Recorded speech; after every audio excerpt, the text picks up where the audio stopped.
सुन रहे हैं हॉरर कहानी, वो भी मेरी जुबानी। यूं तो आप सबने भूत प्रेतों के कई किस्से सुने होंगे, लेकिन आज जो कहानी मैं आपको सुनाना चाहता हूँ वो एक अलग ही तरह के प्राणी की कहानी है, जिसने अपना मकसद पूरा करने के लिए ना जाने कितने लोगों को मौत के हवाले कर दिया था। आज की हमारी कहानी बिहार के रहने वाले महेंद्र की है, जिनका एक बार ब्रह्म राक्षस से सामना हुआ था। अब आप लोग सोच रहे होंगे कि आज मैं ये किस बला का नाम ले रहा हूँ। तो मैं आपको बता दूं कि ऐसा कहा जाता है कि जब कोई ब्राह्मण आत्महत्या करता है या अकाल मौत मारा जाता है तो वो प्रेत योनि में जन्म लेता है और उसे ही ब्रह्म राक्षस कहा जाता है। ये एक प्रकार का भूत या प्रेत ही होता है, जिसे विशेष रूप से ब्रह्मा और राक्षसों के गुणों का मेल माना जाता है। कहा जाता है कि ब्रह्म राक्षस का जन्म तब होता है जब कोई ब्रह्म ज्ञानी या विद्वान अपनी विद्या के गलत उपयोग के कारण शापित होता है। कभी कभी ऐसे लोग जीवन में उच्च ज्ञान तो प्राप्त कर लेते हैं, लेकिन उनके कर्म गलत हो जाते हैं। तो चलिए अब ये कहानी महेंद्र के पॉइंट ऑफ व्यू से ही सुनते हैं। लेकिन कहानी को शुरू करने से पहले, जैसा कि मैं आप लोगों से हमेशा कहता हूं कि वैसे तो आप लोगों ने बहुत सी हॉरर कहानियां सुनी होंगी, लेकिन मुझे पूरी उम्मीद है कि आज की हमारी ये कहानी सुनकर आपको सच में डर का एहसास होने वाला है। बस मेरी आपसे इतनी गुजारिश है कि आप अगर इस कहानी को पूरा सुनेंगे तो आपको सच में बहुत ज्यादा मजा आने वाला है। साथ ही अगर आप पहली बार हमारे इस चैनल पर आए हैं तो चैनल को अभी सब्सक्राइब कर लीजिए। ऐसा करने से हमारी और आपकी नजदीकियां बढ़ जाएंगी और आगे आने वाली वीडियो आप तक आसानी से पहुंच जाएगी। तो ज्यादा समय ना लेते हुए जल्दी से अपनी कहानी को शुरू करते हैं।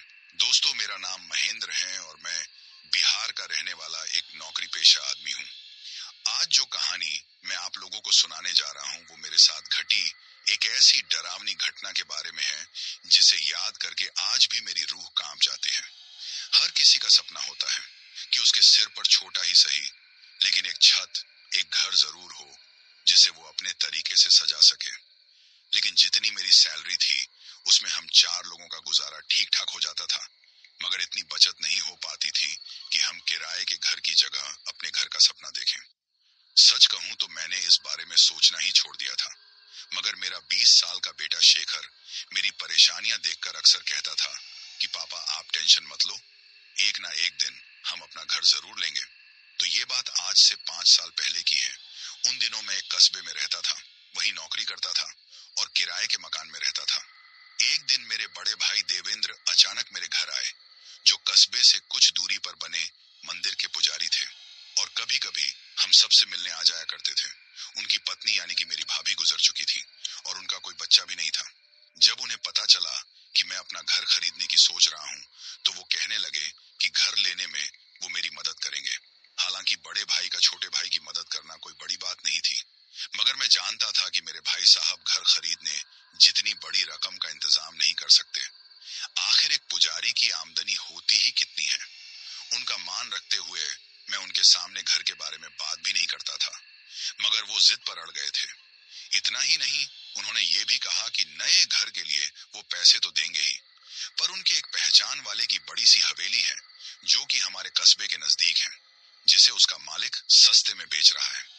अब बड़े भाई की बात सुनकर मुझे ये सौदा झंझ भी गया था। फिर क्या था, एक दिन मैं और मेरी वाइफ ने जाकर वो घर भी देख लिया। घर क्या, एक बड़ी सी हवेली थी जो वाकई हमारे सपनों के महल की तरह थी। कस्बे के नजदीक होने से नौकरी पर आने जाने में कोई दिक्कत भी नहीं थी, तो हमने बात फाइनल करके उसे खरीद लिया। भाई साहब ने तुरंत ही आधे पैसे दे दिए और बाकी आधा 1-2 दिन में चुकाने की बात कहकर उस हवेली के मालिक को खुश कर दिया और 1 महीने बाद उन्होंने गृह प्रवेश का मुहूर्त भी बता दिया था। जो चीज कभी मेरा और मेरे परिवार का सपना थी, अब वो हकीकत बनने जा रही थी। मेरी पत्नी की तो खुशी का ठिकाना ही नहीं था। वो तो बस दिन गिन रही थी कि कब अपने बड़े से घर में शिफ्ट होगी। लेकिन इस बीच एक बड़ी अजीब बात हुई, वो ये कि जैसे जैसे नए घर में शिफ्ट होने का समय नजदीक आता गया, वैसे वैसे बड़े भाई साहब ने हमारे घर आना बंद कर दिया था। गृह प्रवेश की सुबह अपने नए घर के दरवाजे पर खड़े होकर मैं, मेरी पत्नी और मेरे दोनों बच्चे भाई साहब की राह देख रहे थे कि वो आए तो पूजा हो। लेकिन काफी वक्त बीतने के बाद भी जब वो नहीं आए तो हम अंदर चले गए। लेकिन उस दिन उस घर में प्रवेश करते ही मुझे एक अजीब सा एहसास हुआ। दीवारों पर लटकी पुरानी तस्वीरें, मकड़ी के जाले, फर्नीचर पर धूल की परत और पहले की तरह ही वीरान और गंदगी से भरा घर मुझे बेहद अजीब लग रहा था। वहां जाकर हमने देखा कि घर के किसी कोने की कोई साफ सफाई नहीं हुई थी, जबकि वहां आने से पहले घर के मालिक ने हमें भरोसा दिलाया था कि सारा कबाड़ वहां से हटा लिया जाएगा और घर की काफी अच्छी खासी साफ सफाई कर दी जाएगी। अब आमतौर पर मुझे गुस्सा आता नहीं है, मगर उस दिन मुझे बहुत गुस्सा आ रहा था। मैं तो वहां से लौटने ही लगा था कि तभी मुझे घर की भीतरी दीवार पर एक बोर्ड टंगा दिखाई दिया जिस पर लिखा था, स्वागत है। ये देखकर मेरे बच्चे एक्साइटमेंट में कहने लगे, जरूर ताऊ जी ने हमारे वेलकम के लिए ये बोर्ड लगाया है। उनकी आंखों में बेशक खुशी की चमक थी, लेकिन मुझे कुछ अच्छा नहीं लग रहा था। मेरा उतरा हुआ चेहरा देखकर मेरी वाइफ ने मुझे समझाते हुए कहा कि हमने अपने घर के लिए बहुत से सपने सजाए हैं, इतनी भाग दौड़ की है, और अब जब ये खुशी का मौका आया है तो आप उदास मत हो। और रही बात देवेंद्र भाई साहब के आज न आने की, तो ये मत भूलो कि वो पंडित पुरोहित हैं, जरूर किसी काम से कहीं अटक गए होंगे, जल्द ही आ जाएंगे। अब मेरी वाइफ की बात मानकर मैंने नाराजगी छोड़ी और तुरंत ही कुछ लोगों को बुलाकर घर की साफ सफाई करवाई। इसके बाद जल्दी जल्दी सही मुहूर्त पर गृह प्रवेश की पूजा की तैयारियां शुरू की। लेकिन हैरानी की बात थी कि जितनी बार भी उस घर में हम दिया जलाने की कोशिश करते तो वो बुझ जाता। जब बार ऐसा हो रहा था तो मैंने बाहर जाकर देखा कि कहीं हवा तो तेज नहीं चल रही है, मगर ऐसा कुछ नहीं था। ये सब चीजें मुझे मन ही मन खटक रही थी, लेकिन मैं मेरी पत्नी और बच्चों का दिल नहीं दुखाना चाहता था। इसीलिए हमने जैसे तैसे पूजा समाप्त की और उसके बाद हमने उस घर में रहना शुरू कर दिया था, जो कि वास्तव में एक पुरानी हवेली के रूप में था। लेकिन उस दिन जब पूजा करवाने के बाद अगली सुबह जब मैं जागा तो मैंने देखा कि पूरा घर अस्त व्यस्त पड़ा था। पूजा के फूल सड़ चुके थे और गेट पर लगा तोरण एकदम से सूख गया था। ये सब देखकर मुझे काफी हैरानी हुई और मैं मन ही मन सोचने लगा कि इतनी जल्दी तो फूल सड़ ही नहीं सकते। लेकिन अब पहले दिन साफ सफाई और पूजा की भाग दौड़ की वजह से हम सभी लोगों के अंदर थकान इतनी ज्यादा थी कि हमने इन सब चीजों की तरफ ज्यादा ध्यान नहीं दिया और इस बात को नजरअंदाज कर दिया। लेकिन उस वक्त मुझे इस बात का जरा भी एहसास नहीं था कि मैंने इतनी बड़ी बात को इतने हल्के में लेकर मेरी जिंदगी की कितनी बड़ी गलती कर दी है, क्योंकि शायद उस घर में आगे चलकर जो कुछ भी हमारे साथ होने वाला था, ये सिर्फ उसकी एक छोटी सी शुरुआत थी। अब सब कुछ नॉर्मल चल रहा था। अभी हम अपने नए घर को अपने हिसाब से सजाने लगे ही थे, लेकिन कुछ ही दिनों बाद वहां पर अजीबोगरीब घटनाएं होने लगी। रात के समय दीवारों और खिड़कियों पर अजीब तरह की खटखटाहट की आवाजें सुनाई देने लगी थी, जो कभी एकदम से तेज हो जाती थी और खुद ब खुद बंद भी हो जाती थी। मेरी पत्नी को उसके खुद की रखी हुई चीजें अपनी जगह से गायब मिलती थी और कभी कभार छत पर सूखते हुए उसके अंडरगारमेंट्स भी गायब हो जाते थे। आए दिन घर की लाइटें खराब हो जाती थी और मंदिर का दिया जलते जलते एकदम से अपने आप ही बुझ जाता था। मुझे लगा कि ये सब मेरे मन का वहम है, लेकिन फिर एक रात तो हद ही हो गई। हम सब गहरी नींद में सो रहे थे कि तभी अचानक हमें हमारे उस घर के अंदर से एक चीख सुनाई दी। मैं हड़बड़ाकर उठा और बगल में लेटी पत्नी को जगाकर बिस्तर से उतरने लगा, लेकिन मुझे लगा जैसे कोई मेरे बिस्तर के नीचे है जिसने मेरे पैर जकड़ लिए हैं। लाख कोशिशों के बावजूद भी पैर आगे जमीन पर रखना तो दूर, उस वक्त मैं अपने पैरों को हिला भी नहीं पा रहा था। उस जिस किसी ने भी मेरे पैरों को पकड़ रखा था, उसका स्पर्श मुझे ऐसा लग रहा था जैसे कोई बहुत ही खुरदरी और निर्जीव सी वस्तु ने मेरे पैरों को पकड़ रखा हो। जब मैं काफी देर तक अपने बिस्तर से उठकर आगे की तरफ नहीं गया, तो मेरी पत्नी कमरे में बिस्तर के दूसरी तरफ से घूमते हुए मेरे पास आई और मुझसे पूछने लगी कि क्या हुआ, सब ठीक तो है। लेकिन इससे पहले कि मैं उसे कुछ कह पाता, मेरे पैरों की वो पकड़ अपने आप ही ढीली हो गई और मैं मेरी पत्नी के साथ मेरे बेटे के कमरे की ओर भागा। जब हम मेरे बेटे के कमरे में गए तो हमने देखा कि वो किसी चीज से डरकर पलंग के एक कोने में दुबक कर बैठा था और कुछ बड़बड़ाए जा रहा था। हम उसके कमरे में जाकर उस कोने की तरफ देखने लगे, जिस कोने की तरफ देखकर वो इतना ज्यादा डर रहा था, लेकिन हमें तो वहां पर कुछ भी ऐसा दिखाई नहीं दे रहा था। मगर मेरा बेटा सामने की ओर उस कोने की तरफ उंगली दिखाते हुए कुछ बड़बड़ाए जा रहा था, पर हमें उसकी कोई भी बात समझ में नहीं आ रही थी। लेकिन जब हमने गौर से सुनने की कोशिश की तो समझ आया कि वो ये कहने की कोशिश कर रहा था कि एक विशालकाय काला साया उसे घूर रहा है, जिसकी आंखों में खौफनाक चमक है और माथे पर सींग जैसा कुछ उभरा हुआ है। मेरे बेटे की वो घबराई हुई हालत देखकर मेरी बेटी उसकी हंसी उड़ाने लगी कि जरूर भैया ने कोई डरावनी मूवी देख ली होगी। तभी मैंने डांट कर उसे चुप कराया, क्योंकि मुझे ये सब किसी बुरे सपने का असर लग रहा था। फिर उस रात मैं उसके साथ उसके कमरे में ही सो गया। सुबह उठा तब भी वो कुछ चुपचाप सा ही था। मैंने जबरदस्ती खाने को कहा तो पहले उसने मना कर दिया, लेकिन फिर वो खाना खाने बैठा तो उसकी हालत देख हम सहम गए, क्योंकि वो जिस तेजी से खाना निगल रहा था उसे देखकर कोई भी कह सकता था कि वो कई दिनों से भूखा है, जबकि ऐसा था नहीं। पर मैंने उसकी इस हरकत की तरफ ज्यादा ध्यान नहीं दिया, क्योंकि मुझे लगा जवान लड़का है, भूख लगी होगी। फिर मैं भी खाना खाकर अपने काम पर चला गया। लेकिन जब मैं शाम को घर पर लौटा तो मुझे सब उदास दिखाई दे रहे थे। पूछने पर पता चला कि बेटे का एडमिशन अच्छे कॉलेज में नहीं हो सका, जबकि वो पढ़ाई में काफी होनहार था और उसके नंबर भी अच्छे आए थे। उस दिन इस बात की वजह से पूरा दिन घर का माहौल खराब रहा। मेरी पत्नी का कहना था कि शायद ये नया घर हमारे लिए शुभ नहीं है, मगर मैं इन सब बातों में ज्यादा यकीन नहीं रखता था। लेकिन आज मुझे पछतावा होता है कि काश उस दिन मैं अपनी बीवी की वो बात सुनकर उसे नजरअंदाज न करता। अब उसके बाद एक दो दिन तक सब नॉर्मल रहा, लेकिन इस बीच मेरी वाइफ की तबीयत खराब रहने लगी थी। हर रोज डॉक्टर के चक्कर लगने लगे थे। एक के बाद एक आती हुई परेशानी से मुझे टेंशन होने लगी थी।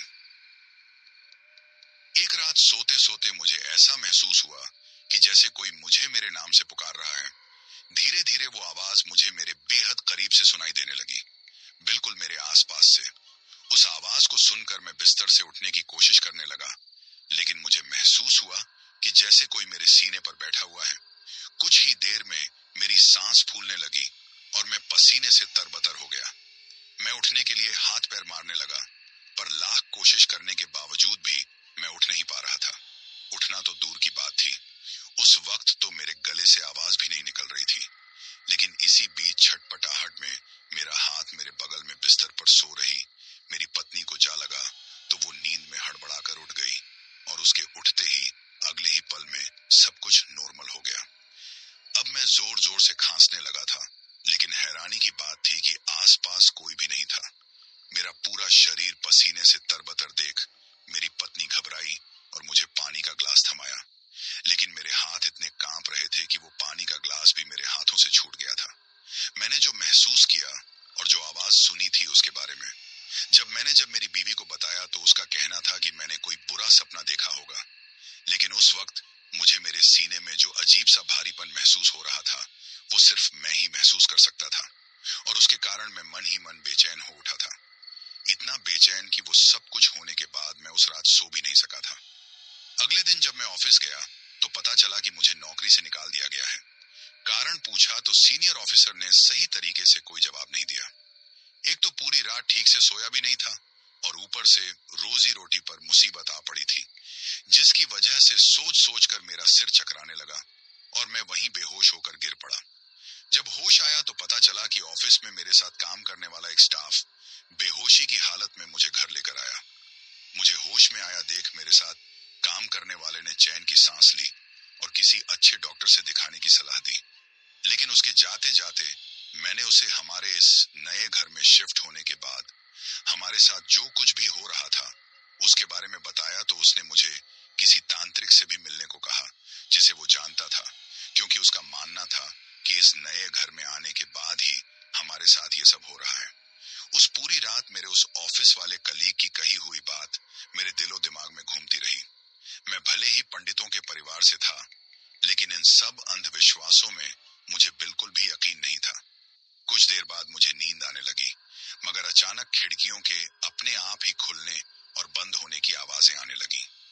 मैंने करवट बदलकर सोने की कोशिश की तो मुझे लगा कि कोई मेरे पास खड़ा है, बिल्कुल मेरे पीछे। मैं चौंक कर उठा, मगर पीछे की तरफ मुझे कोई भी दिखाई नहीं दिया। लेकिन ये चीज होते ही अब मुझे मेरे कमरे में बहुत ज्यादा डर लगने लगा था, जिसकी वजह से मैं कमरे का दरवाजा खोलकर बड़े हॉल में आया, लेकिन वहां कोई नहीं था। पर मैं जैसे ही वहां से पीछे की तरफ मुड़ा तो मुझे ऐसा लगा जैसे कोई पीछे की तरफ से उछलकर मेरी पीठ पर बैठ गया है और अब मुझसे उसका भार सहन नहीं हो रहा। मैंने अपने दिल की धड़कन को काबू में किया और तेजी से अपने हाथ पैर झटक कर कमरे की तरफ भागा। कमरे में जाते ही मैंने दरवाजा भीतर से बंद कर लिया और वो रात भी मैंने जाग कर ही बिताई।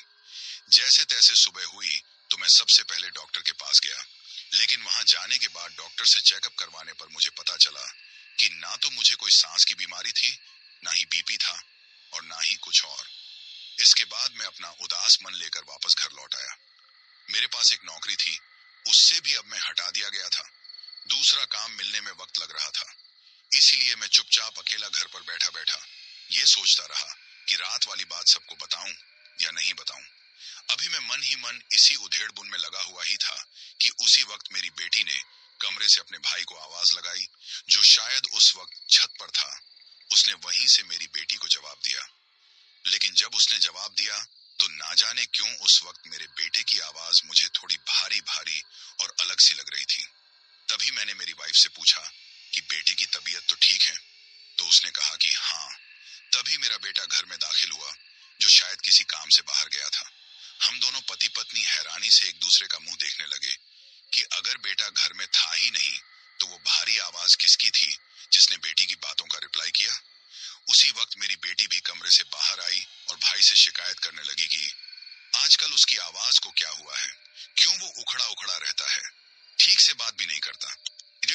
ये सुनकर बेटे ने कहा कि ऐसा कुछ नहीं है, वो तो घर में था ही नहीं और ना ही उसकी आवाज को कुछ हुआ है, वो तो अभी अभी बाहर से आया है। ये सब देख सुनकर मेरे मन में शक की कोई गुंजाइश ही नहीं रही। हमें उस घर में आए अभी कुछ ही दिन हुए थे और हम कई रातों से ठीक से सो भी नहीं पा रहे थे। मैं बिना किसी से कुछ कहे उस तांत्रिक के पास चला गया, जिसके बारे में मुझे मेरे उस ऑफिस वाले कलीग ने बताया था, जो उस दिन मुझे घर छोड़ने आया था जब मैं ऑफिस में बेहोश हो गया था। अब उस तांत्रिक के पास जाकर मैंने उससे घर चलने की विनती की। पहले तो मुझे लगा कि घर वाले मुझे उस तांत्रिक के साथ देखकर टोकेंगे कि ये सब क्या कर रहे हो, लेकिन मुझे हैरानी हुई जब तीनों चुपचाप खड़े खड़े देखते रहे और वो तांत्रिक पूरे घर का मुआयना करने लगा। कुछ ही देर में वो हमारे पास आया और आंखें टेढ़ी कर बोला, क्या आप सबने कुछ और चीजें नोटिस की हैं जो अजीब हो? क्योंकि मुझे आभास हो रहा है कि यहाँ कुछ तो ऐसा है जो ठीक नहीं है। वो बहुत शक्तिशाली है और अगर उसकी बात नहीं मानी गई तो वो किसी को भी चैन से नहीं रहने देगा। वो अपने शिकार को मारने से पहले डराता धमकाता है और आप सबके साथ इतने दिनों से जो कुछ भी हो रहा है वो तो बस एक छोटा सा नमूना था। तांत्रिक की बात सुनकर हम सब हक्के बक्के रह गए। कई मुद्दतों बाद अपना घर लिया था, वो भी शापित निकला। मैंने तांत्रिक से इसका उपाय पूछा तो उसने कहा कि शाम 7 बजे होने से पहले एक हवन करना पड़ेगा, जिसके जरिए वो उस आत्मा से बात कर सके और उसके यहाँ आने का मकसद जान सके, क्योंकि शाम के बाद आत्माएं शक्तिशाली हो जाती हैं, फिर उन्हें बुलाना खतरनाक हो सकता था। उसने मुझे कुछ सामान लाने को कहा, जिसे सुनकर मैं भीतर ही भीतर बहुत घबरा रहा था। मन में डर भी लग रहा था कि मैं इस तांत्रिक की मदद लेकर सही कर भी रहा हूं या नहीं, मगर मैं मजबूर था, मेरे पास और कोई रास्ता नहीं बचा था।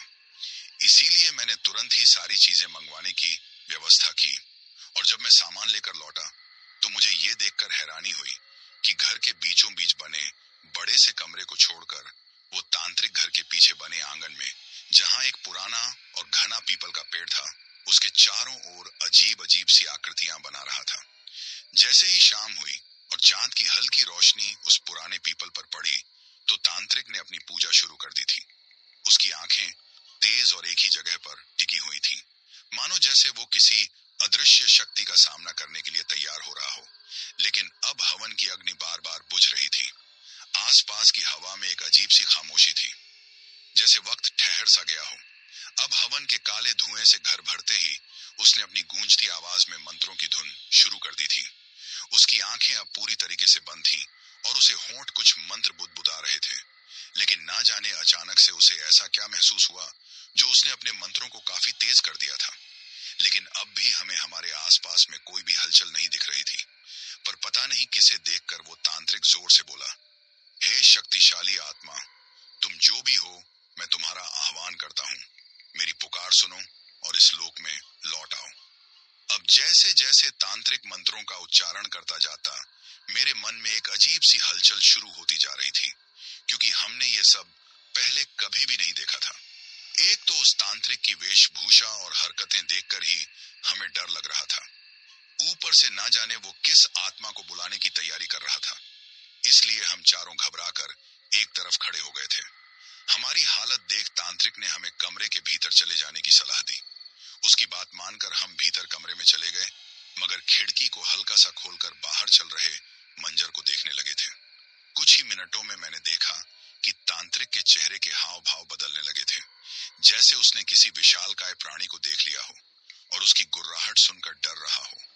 मेरे पत्नी और बच्चों की हिम्मत ही नहीं हुई कि वो ज्यादा देर तक उस ओर देख सके, लेकिन मेरी नजर तांत्रिक पर ही थी, जो कभी अपनी आंखें बड़ी कर लेता तो कभी भयावह तरीके से आग में आहुतियां देने लगता।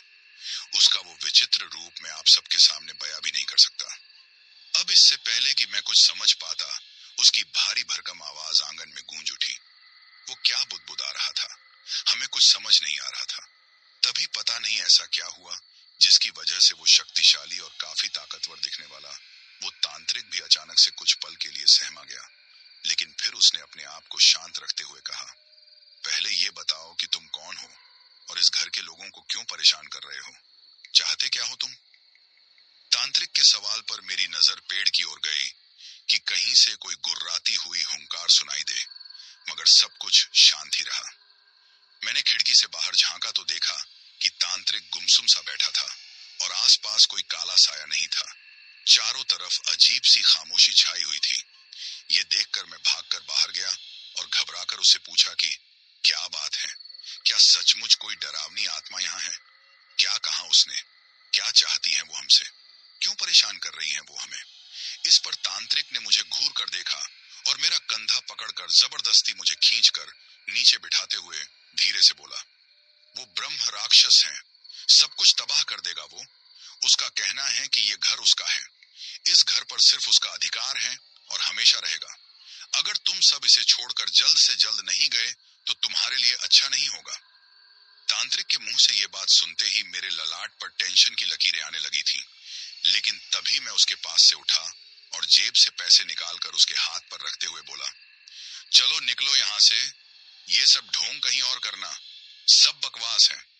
कोई ब्रह्म राक्षस वाक्षस नहीं होता, मुझे तुम्हारी बातों में आना ही नहीं चाहिए था। ये लो अपने पैसे और निकल जाओ यहाँ से। इस पर मुझे टेढ़ी नजर से देखते हुए वो तांत्रिक बोला, देखो तुम बहुत बड़ी गलती कर रहे हो। इस घर में एक ऐसे प्राणी का कब्जा है जिसे हल्के में लेना तुम सबके लिए मुसीबतें खड़ी कर सकता है, और इससे निकलने में मैं तुम्हारी मदद कर सकता हूँ। मेरे पास वो शक्तियां हैं जिससे ये भयानक आत्मा काबू में आ सकती है। तुम इसे हल्के में लेने की कोशिश मत करो। तुम जानते नहीं हो कि ये कितना प्रचंड है। वो रात में लोगों के सपनों में आकर उन्हें अपने जाल में फंसाकर पागल तक कर देता है। इससे पहले कि ये आत्मा और शक्तिशाली हो, इसे एक विशेष हवन प्रक्रिया के द्वारा शांत किया जा सकता है। अब तांत्रिक की बातों से मेरा गुस्सा 7वें आसमान पर पहुंच गया था। उस समय वो मुझे ढोंगी के अलावा और कुछ नहीं लगा, इसलिए मैंने उसका झोला उसे पकड़ाया और बाहर का रास्ता दिखाते हुए बोला, अपनी शक्तियां अपने पास रखो और अब जाओ यहाँ से। कुछ ही देर में तांत्रिक भनभनाते हुए वहां से चला गया। एक बार फिर से आंगन के साथ साथ पूरे घर में सन्नाटा सा छा गया। अब डर के मारे मेरी पत्नी और बच्चों का चेहरा डर से पीला पड़ चुका था। शायद वो सब उस तांत्रिक की कही हुई बातों को सुनकर डर रहे थे, मगर मुझे अब भी यकीन था कि ये ब्रह्म राक्षस जैसा कुछ नहीं होता, क्योंकि कभी उसके बारे में कुछ सुना ही नहीं था।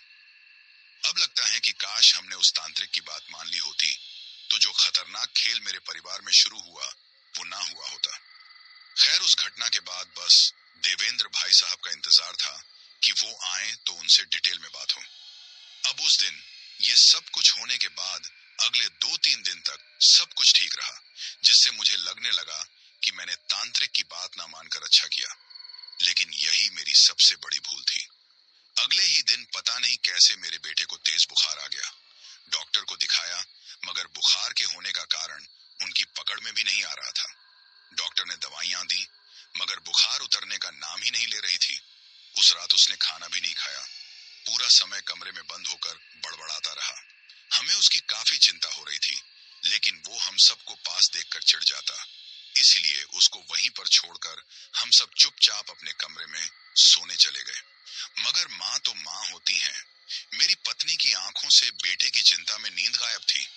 उसने सोचा कि एक बार बेटे को देख आऊं, तो वो यही सोचकर ऊपर वाले कमरे में गई जहां बेटा रहता था।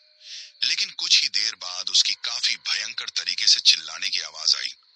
मेरी पत्नी के इस तरह से चिल्लाने की आवाज सुनकर मैं और मेरी बेटी भागकर वहां पहुंचे तो देखा कि मेरा बेटा अजीब तरीके से छटपटा रहा था, जैसे किसी ने उसकी गर्दन को अपने पंजे से दबोच रखा हो। साथ ही पूरा बिस्तर उसके खून से लाल हो गया था। उसको इस हालत में देखकर मेरी पत्नी बेतहाशा रोए जा रही थी। लेकिन फिर हम सब मिलकर उस अदृश्य शक्ति की पकड़ से अपने बच्चे को छुड़ाने की जी तोड़ कोशिश करने लगे। लेकिन तभी हमें एक बहुत ही भयंकर धक्का लगा, जिसकी वजह से हम सभी एक साथ जमीन पर गिर पड़े। काफी देर बाद जब होश आया तो सिर भारी भारी लग रहा था और सब कुछ गोल गोल घूमता हुआ दिखाई दे रहा था। लेकिन उस वक्त तक मेरा बेटा इस दुनिया को छोड़कर जा चुका था। हमारे सामने हमारे जवान बेटे की खून से सनी हुई लाश बेसुध सी पड़ी थी। जैसे ही हमें इस बात का यकीन हुआ कि अब वो हम सबको छोड़कर हमेशा हमेशा के लिए जा चुका है, तो हम लोगों का रो रो कर बुरा हाल हो गया था। साथ ही मुझे मन ही मन बार बार इस चीज का पछतावा हो रहा था कि हम उसे बचा भी नहीं सके। न जाने कौन सी काली शक्ति थी जिसने उसकी जान ले ली थी। एक ही पल में अचानक से हमारी दुनिया उजड़ चुकी थी। लेकिन जिस वक्त उस कमरे में रात को हम लोग हमारे बेटे की खून से सनी हुई लाश को देख देख कर रो रहे थे, उस वक्त हमारे रोने की आवाज के बीच मुझे कहीं से किसी के अजीब तरीके से हंसने की आवाज सुनाई दे रही थी। रोते रोते जब मैंने उस हंसने की आवाज को सुना तो मैं अजीब तरीके से मेरी बीवी की तरफ देखने लगा। पर शायद उस वक्त वो हंसने की आवाज सिर्फ मुझे ही नहीं बल्कि मेरी बीवी को भी सुनाई दे रही थी। ऐसी वजह से वो मुझसे रोते रोते कहती हैं कि क्या आपको भी कुछ हंसने की जैसी आवाज सुनाई दे रही है। लेकिन उस वक्त हमें इतना तो यकीन था कि वो आवाज हमारे ही घर के अंदर से कहीं से आ रही थी। अब सुबह होते होते आसपास के लोगों को इस अनहोनी की खबर लग चुकी थी। लेकिन जिस तरीके से मेरा बेटा मरा था, जिसने भी उसके बारे में सुना और देखा उसके रोंगटे खड़े हो गए थे। उस वक्त मैंने अपने हाथों से अपने जवान बेटे का क्रियाकर्म किया था। एक ऐसी अनहोनी हमारे परिवार में हो गई थी जिसके बारे मैंने कभी सपने में भी नहीं सोचा था। मेरी पत्नी और बेटी का रो रो कर बुरा हाल था, मगर मेरे आंसू सूख चुके थे। मुझे रह रहकर उस वक्त तांत्रिक की बात याद आ रही थी। एक एक कर सारे लोग भी चले गए। बस पास वाली एक बूढ़ी माई थी, वो अपने जगह पर बैठी रही। मुझे गुमसुम देख वो धीरे से मेरे पास आई और कहने लगी, इससे पहले कि कुछ और बुरा हो, तुम लोग ये घर छोड़कर चले जाओ। इतना सुनते ही मैंने नजरें उठाई तो देखा कि वो आंगन में बने पीपल के पेड़ की ओर देख रही थी। तभी मैंने उसे कहा, आप ऐसा क्यों कह रही हैं? तो उसने सकपकाते हुए कहा, तुमसे पहले जितने भी लोग यहाँ रहने के लिए आए, उन सबके साथ कोई ना कोई अनहोनी जरूर हुई थी। यहाँ तक कि एक परिवार के तो तीनों सदस्य एक एक कर कहाँ गायब हो गए, ये आज तक भी किसी को पता नहीं चला। उस बूढ़ी माई की ये बात सुनकर मेरा रोम रोम सिहर उठा। इतने में ही मेरी बीवी वहां आई और जैसे ही उसने हमारी बातें सुनी तो वो जोर जोर से बिलख बिलख कर रोने लगी और कहने लगी, वो तांत्रिक बाबा ठीक ही कह रहा था। अगर हमने उसकी बात मान ली होती तो आज ये अनहोनी ना होती। मेरा जवान बेटा दुनिया से चला गया और मैं कुछ ना कर सकी। लेकिन उस वक्त तो मैंने मेरी बीवी को जैसे तैसे शांत कर अंदर वाले कमरे में भेज दिया, क्योंकि मैं उस बूढ़ी ताई से मैं पूछना चाह रहा था कि क्या ये घर सचमुच शापित है। क्योंकि मैंने सुना था कि वो लोग बहुत सालों से वहां रह रहे थे, तो मुझे लगा कि उन्हें इस बारे में जरूर कुछ पता होगा। वो बूढ़ी औरत जवाब देने के बजाय लाठी टेकते हुए पीपल के पेड़ से कुछ दूर पर खड़ी होकर उसे टुकुर टुकुर देखने लगी। जब मैं भी उसके पीछे पीछे गया तो वो धीरे से बोली, ज्यादा कुछ तो मैं नहीं जानती, पर जो लोग पहले रहते थे उन्होंने भी तांत्रिक बुलवाए थे और उनका कहना था कि यहाँ किसी ऐसी शक्ति का कब्जा है जिसे भगाना मुश्किल है। उस बूढ़ी औरत की ये बात सुनकर मैं चौंका, क्योंकि उस दिन उस तांत्रिक ने भी मुझे कुछ ऐसी ही चेतावनी दी थी। मैंने उस बूढ़ी औरत को कुछ और बताने के लिए कहा तो वो कुछ देर तक चुप रही, फिर कुछ याद करते हुए बोली, जब मैं छोटी थी तो मैंने अपने बाप दादाओं से सुना था कि किसी जमाने में इस जगह पर एक राजा की हवेली हुआ करती थी। एक दिन उसने अपने पुरोहित को ये घर खुशी खुशी दान में दे दी। लेकिन वो पुरोहित यहाँ रहने नहीं आया, जिसके बाद ये घर वीरान ही पड़ा था। लेकिन फिर कुछ साल पहले उस पुरोहित के वंश का ही एक आदमी यहाँ रहने लगा था। कहते हैं कि किसी सिद्ध को पाने के लिए वो इस घर में दिन रात तरह तरह के हवन किया करता था। आसपास के लोग उसकी तेज आवाजों, मंत्र जाप और काले धुएं से परेशान होकर शिकायतें करते तो वो सबको डराने धमकाने लगता, जिससे लोग चुप रह जाते। लेकिन फिर एक रात उसके द्वारा किए जा रहे हवन की आग इतनी भड़की कि वो पंडित भी उसमें ही जलकर मर गया। उसके मरते ही ये घर किसी और ने खरीद लिया। जमाना बदला, नए लोग यहाँ रहने आए, लेकिन उन सबको कभी ना कभी किसी परेशानी का सामना करना पड़ जाता। कुछ तो डर कर चले गए, लेकिन जो नहीं गए उनके साथ कुछ ऐसी अनहोनी घटती गई जिससे परेशान उन्होंने भी इस घर को छोड़कर जाने में भी अपनी भलाई समझी। कुछ दिनों पहले ही इस घर का मालिक अपने साथ एक पंडित को लेकर आया था, लेकिन उसे वापस जाते हुए किसी ने नहीं देखा। अब उस बूढ़ी ताई के मुंह से इस घर के मालिक और पंडित की बात सुनकर मेरा माथा ठनका कि कहीं भाई साहब ही तो वो पंडित नहीं। इस बात का पता लगाने के लिए मैंने उस बूढ़ी औरत को भाई साहब का हुलिया बताया, ताकि अगर उसने उन्हें यहाँ आते जाते देखा हो तो वो हमें बता सके। लेकिन उस औरत ने इनकार में सिर हिलाया और वहां से चली गई। उसी वक्त मेरे साथ काम करने वाला मेरा वो कलीग मेरे घर आया, जिसने मुझे उस तांत्रिक के बारे में बताया था। मेरे बेटे की मौत के बारे में सुनकर उसे भी बहुत बुरा लगा था। आगे कोई और अनहोनी ना हो, इसीलिए उसने फिर से उस तांत्रिक को बुलाने की मुझे सलाह दी।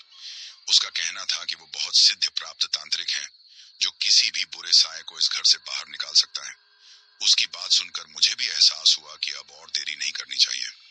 अगले दिन फिर से मैं उस तांत्रिक के पास गया, उसके हाथ पैर जोड़े और घर चलने को कहा। पहले तो उसने मना कर दिया, क्योंकि उस दिन वाले मेरे बर्ताव से वो बहुत गुस्से में था। लेकिन जब मैंने गिड़गिड़ाकर उसे अपने बेटे के साथ हुए हादसे के बारे में बताया तो उसका दिल पिघल गया। इस बार मुझे हर हाल में ये जानना था कि ये किस तरह का साया है जो हमारे साथ ऐसा भयानक खेल खेल रहा है। मैंने देखा कि तांत्रिक ने तुरंत ही अपनी अलमारी से पीले रंग की एक किताब निकाली और कुछ ज्योतिष की गणना करने लगा। तांत्रिक ने कहा कि उस दिन वही विशेष तिथि थी जब उस आत्मा की शक्ति थोड़ी कमजोर होती है। शाम होने से पहले वो तांत्रिक मेरे घर आया और फिर से हवन की तैयारी शुरू कर दी। लेकिन अभी सारी व्यवस्थाएं हुई ही थी कि तभी अचानक बहुत तेज बरसात होने लगी और बरसात के साथ साथ भयंकर तूफान भी आ गया था।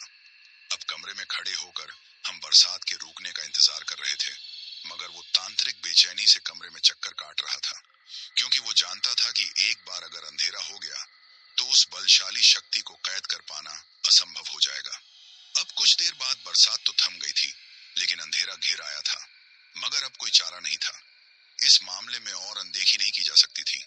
इसीलिए तांत्रिक ने हवन की आहुति दी और मेरे हाथों में एक डिब्बी पकड़ाई जिसमें काले रंग का कोई पाउडर सा था। उसने मुझे वो डिब्बी देकर मुझसे कहा कि जैसे ही वो शक्ति उसके सामने आए तो मैं उसके चारों ओर उस काले पाउडर से एक घेरा बना दूं। उस तांत्रिक की ये बात सुनकर मैं डर गया। मेरे हाथ पांव कांपने लगे और घबराहट में मैंने उससे पूछ लिया कि क्या ये सच में होगा? क्या हम उसे रोक पाएंगे? ये सुनकर वो तांत्रिक पीपल के पेड़ की ओर देखकर मुझसे बोला कि मुझे उस पर विश्वास रखना होगा, तभी उस आत्मा को वश में किया जा सकता है।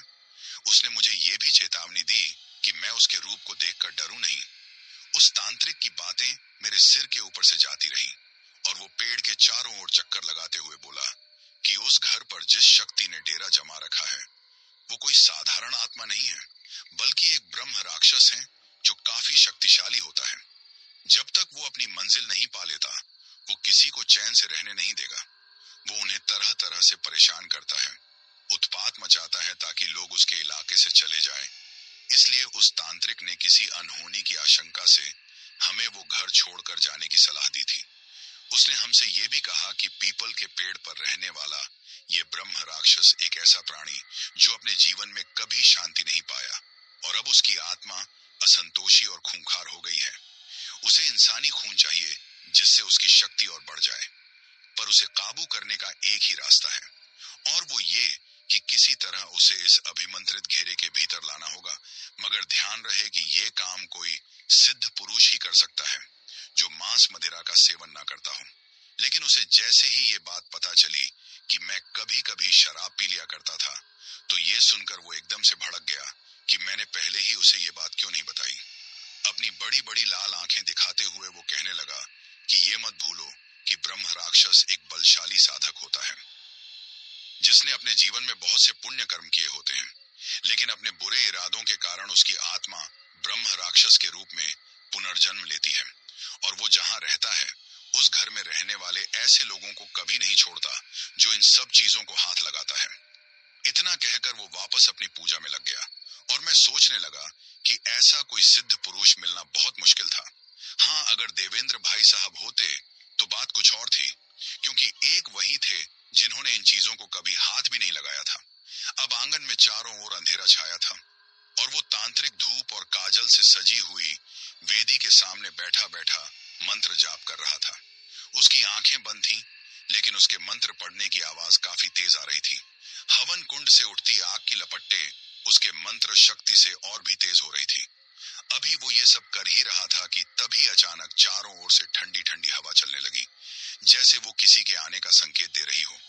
अब जैसे जैसे तांत्रिक के मंत्रों का जाप तेज होता, वैसे वैसे ही हवन की आग से काली लपटें उठनी शुरू हो जाती। खिड़की के पीछे से ये सब देखते हुए मैं मन ही मन घबरा उठा कि ना जाने अब आगे क्या होने वाला है।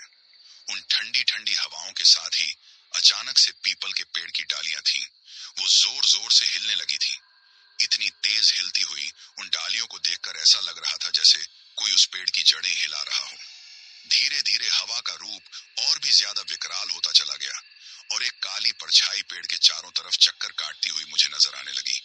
लेकिन अब उस तेज आंधी की वजह से हवन की आग बुझने लगी थी, साथ ही सारी चीजें भी इधर उधर बिखरने लगी।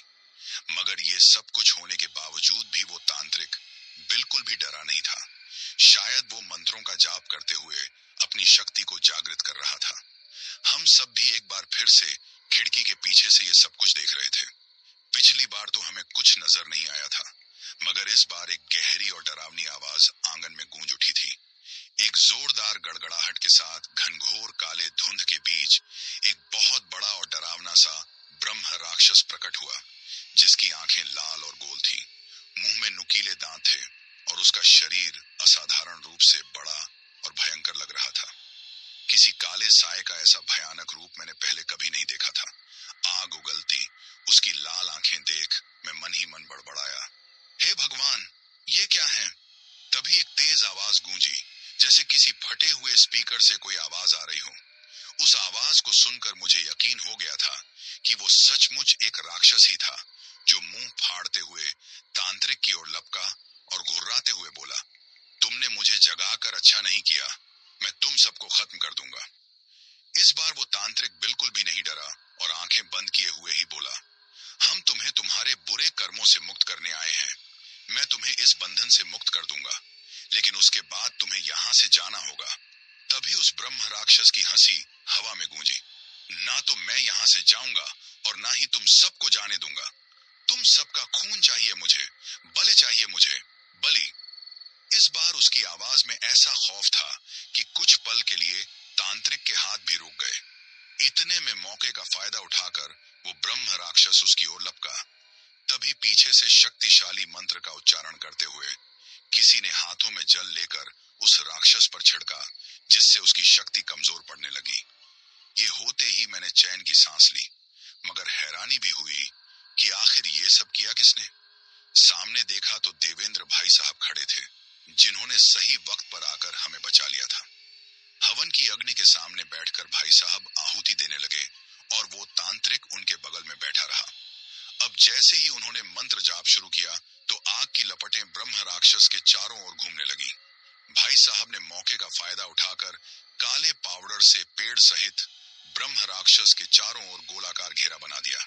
ऐसा करते ही आग की लपटें उसके चारों ओर घूमने लगी, और ब्रह्म राक्षस धीरे धीरे वश में आने लगा था। उसकी आंखों की चमक हल्की पड़ने लगी थी। भाई साहब के अंतिम मंत्र के उच्चारण के साथ ही उसका डरावना रूप काले धुएं में बदलने लगा था। उसे एक कमंडल जैसे बर्तन में खींचते हुए भाई साहब ने अंतिम आहुति दी। और उसके कुछ देर बाद सब कुछ शांत हो गया, मानो जैसे कुछ देर पहले वहां कुछ हुआ ही नहीं था। जब ये सब पूरी तरह से शांत हो गया तो हम सब ने काफी राहत महसूस की। अगले दिन भाई साहब ने एक बड़ी सी पूजा रखवाई और घर के भीतर बाहर चारों ओर जितनी भी बुरी आत्माएं थीं, उन सबको वशीकरण मंत्र से वश में कर लिया और हमसे कहा कि आज के बाद यहाँ ऐसी कोई अनहोनी नहीं होगी। मैंने भाई साहब से पूछा कि आखिर वो बिना बताए कहाँ चले गए थे। हम सबको उनकी चिंता हो रही थी, तो मेरे ऐसा पूछने पर उन्होंने बताया कि जब से उन्होंने ये घर मुझे दिलवाया था, उन्हें खुद भी कुछ ठीक नहीं लग रहा था, इसीलिए वो मकान मालिक को साथ में लेकर उस घर में गए थे। लेकिन ब्रह्म राक्षस ने उन पर भी हमला किया। वो दोनों जैसे तैसे पिछले दरवाजे से निकलकर यहाँ से बचकर भाग तो गए थे, मगर सबके सामने आने से पहले वो कुछ ऐसा उपाय करना चाहते थे जिससे इस ब्रह्म राक्षस को काबू में किया जा सके। इसीलिए वो इतने दिनों से हमसे मिलने नहीं आ सके। खैर, ब्रह्म राक्षस के भयानक खेल का अंत तो हुआ, लेकिन मेरा बेटा मेरे साथ नहीं रहा, जिसका दुख मुझे हमेशा रहेगा। उस दिन के बाद हमने वो घर खाली कर दिया और गांव में जाकर बस गए। तो दोस्तों, ये थी हमारी आज की कहानी। कहानी आपको कैसी लगी ये आप मुझे कमेंट बॉक्स में कमेंट करके जरूर बताना। दोस्तों, इसके बाद हमारा वही सिलसिला शुरू करते हैं जिसके बारे में मैंने आपको कहा था, और जिन जिन लोगों ने भी पिछली स्टोरी सुनने के बाद कमेंट करके अपना नाम और जगह बताई थी, अब मैं उन लोगों के नाम लेता हूँ। तो सबसे पहले शाहरे आलम है जयपुर राजस्थान से, दुर्गजन तांती हैं असम से, सोनिया सागर हैं यूपी से, मामला है वजीराबाद से, उमेश है नेपाल से, लालू प्रसाद यादव हैं मुंबई से, नितिन वर्मा हैं दिल्ली से, सुमन विश्वकर्मा हैं पीएम से, राम गुर्जर हैं इंदौर से, अबिद शाह हैं फैसलाबाद से, उमर राजा हैं जयपुर राजस्थान से, महेश चंद शर्मा हैं बस्सी जयपुर से, झोटनाथ हैं बहादुरपुर से, यूएस तिवारी हैं प्रयागराज से, अशोक पाडेकर हैं मुंबई से, इरफान सिद्दीकी हैं मुंबई से, गोविंदा घोष, सुष्मिता घोष और रुद्रादीप घोष हैं त्रिपुरा से, देवेंद्र चौधरी हैं सिद्ध से, शुभेंदु सिन्हा हैं असम से, अली अहमद हैं लाहौर पाकिस्तान से, अर्जुन कुमार हैं सोनिया विहार दिल्ली से, संतोष हैं सिलीगुड़ी वेस्ट बंगाल से, जी के मोहन हैं अहमदाबाद गुजरात से, इमरान अहमद हैं बेंगलुरु से,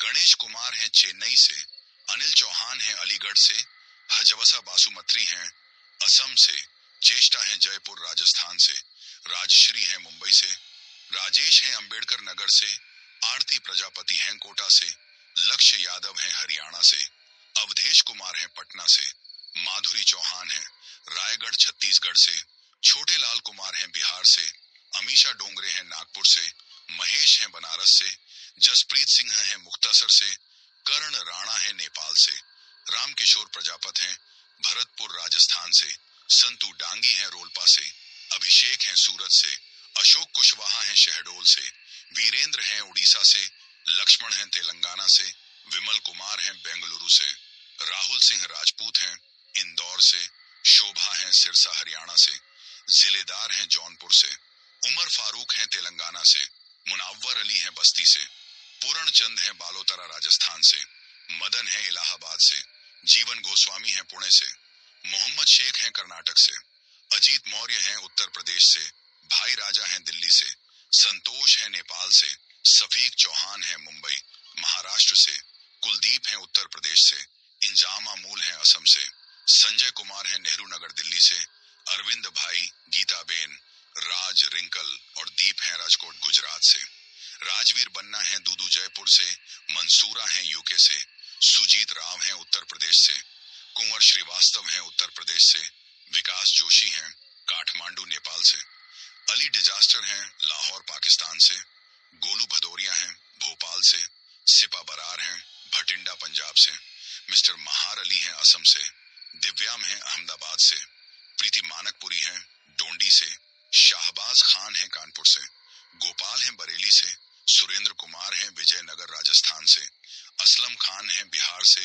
अल्पेश हैं गुजरात से, राधेश्याम राव हैं गुजरात से, आस्तिक थापा हैं हिमाचल प्रदेश से, वाई सोंग हजांग हैं किलिम्बोंग से, बसंत कुमार और मुस्कान हैं मध्य प्रदेश से, बरोजेंद्र हैं मणिपुर से, शिवम गुप्ता हैं दिल्ली से, करण मौर्या हैं शाहजहांपुर से, इमरान खान हैं झारखंड से, सुधीर कुमार यादव हैं छत्तीसगढ़ से, यूनुस मंसूरी हैं मध्य प्रदेश से, हरीश हैं राजस्थान से, उमेश कुमार हैं यूएई से, मिथिलेश राजा हैं मचाली से, आरती कवंचे हैं एमपी से, उम्र है मुल्तान से, लक्ष्मण सिसोदिया हैं जोधपुर राजस्थान से, मुनासिब अली हैं रसूलपुर से, नदीम हांडा हैं पंजाब से, अशोक सिंह हैं राजस्थान से, रिंकू और विनायक हैं पंजाब से, विराज पावले हैं मुंबई से, रशीद अंसारी हैं इलाहाबाद से, ओम प्रकाश गुप्ता हैं उत्तर प्रदेश से, कैलाश गागड़े हैं पुणे महाराष्ट्र से, अकरम खान हैं अहमदाबाद से, रितु थापा हैं मीरठ से, विक्की वाल्मीकि हैं राजगढ़ से, अमन हैं कोलकाता से, पूरण हैं नेपाल से, अमन हैं कोलकाता से, दीपक पटेल हैं गुजरात से, राजेश सिद्धाना हैं अनूपगढ़ राजस्थान से, टूटन दे हैं नागालैंड से, हाकम सिंह हैं इटली से, मुस्ताक खान हैं मध्य प्रदेश से, भीम हैं महेंद्रनगर नेपाल से, प्रेम प्रकाश हैं छत्तीसगढ़ से, जयप्रकाश नारायण हैं सूरत गुजरात से, गुलशन हैं दिल्ली से, प्रदीप चौधरी हैं हरियाणा से, और सबसे लास्ट में करिश्मा है झांसी से। तो दोस्तों ये थे उन लोगों के नाम जिन्होंने पिछली स्टोरी पर कमेंट करके हमें बताया था कि वो कहां से कहानी सुनते हैं। इसके साथ ही अगर किसी का नाम छूट गया हो तो वो कमेंट करके बताना, कल वाली वीडियो में उनका नाम ले लिया जाएगा। मैंने पूरी कोशिश की है कि किसी का भी नाम ना छूटे। इसके साथ ही अगर अभी तक भी आप लोगों ने चैनल को सब्सक्राइब नहीं किया है तो जल्दी से चैनल को सब्सक्राइब कर लो, क्योंकि आपका ये छोटा सा सहयोग मेरे लिए बहुत ज्यादा मायने रखता है।